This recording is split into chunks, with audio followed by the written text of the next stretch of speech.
Je te propose un petit proverbe.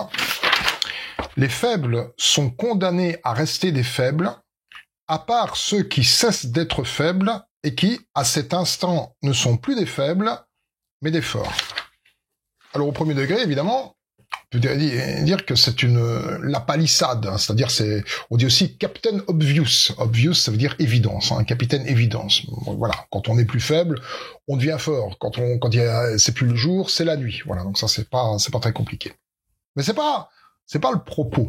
C'est en lisant un extrait de Nietzsche que ça m'a inspiré ça. Il disait quelque chose un petit peu dans le même goût. Mais le proverbe est de moi. En réalité, la faiblesse, on peut l'entendre sur plein de domaines, sur le domaine du développement personnel, développement de l'intelligence, de son physique. Mais là, je parle principalement de la faiblesse sociale.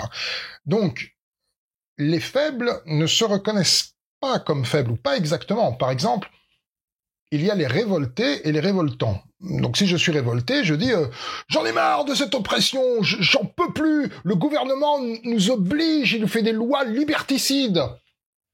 Donc, il y a une reconnaissance du fait que le gouvernement, qui lui fait partie des forts, opprime les faibles. Et moi, en hurlant que je ne veux plus être opprimé, eh bien, j'accepte.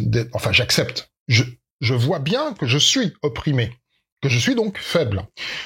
Il y a donc les gens qui tirent les ficelles dans l'ombre et le silence, et les marionnettes qu'on voit en fait avec toute la lumière en disant « Ouais, ça ne va pas !» Bah oui, ça ne va pas parce qu'en fait, les forts prennent tout, prennent les richesses, prennent les avantages, prennent tout.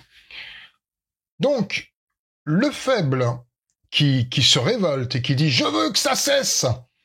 Eh bien, en général, il n'a pas tellement envie d'arrêter d'être faible. Enfin, il a envie de continuer à se révolter sans se donner l'étiquette de faible. Parce qu'en fait, un faible qui arrêterait d'être faible, ce serait quelqu'un qui quitte la scène pour monter à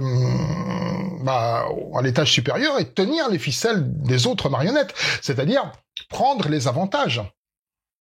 Parce que être fort, ça veut pas dire être bon. Être fort, ça veut dire obtenir, prendre, voilà. Et le faire en général en silence. D'ailleurs, on dit bien, le proverbe dit, les chiens aboient, la caravane passe.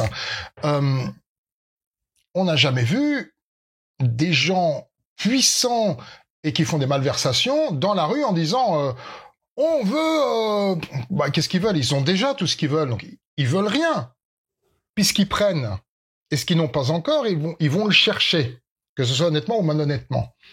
Donc, le proverbe, reprenons-le, les faibles sont condamnés à rester des faibles, ils se condamnent par eux-mêmes, parce qu'ils ne veulent pas devenir ce qu'on appelle des forts, à part ceux, qui sont assez rares, qui cessent d'être faibles, et qui, à cet instant, ne sont plus des faibles, mais des forts. Mais pour cesser d'être faible, il ne s'agit pas de passer de son salon silencieux à la rue en disant « Je veux plus être opprimé !» Non. Il s'agit d'être toujours aussi silencieux, mais de faire des actions pour récupérer beaucoup de choses, pour prendre le bénéfice des choses de façon légale ou illégale, peu importe, de façon légitime ou illégitime. C'est pas ça qui est important. L'important, c'est vraiment de comprendre que le fort abuse du faible. C'est comme ça depuis l'aube des temps et jusqu'à la fin des temps.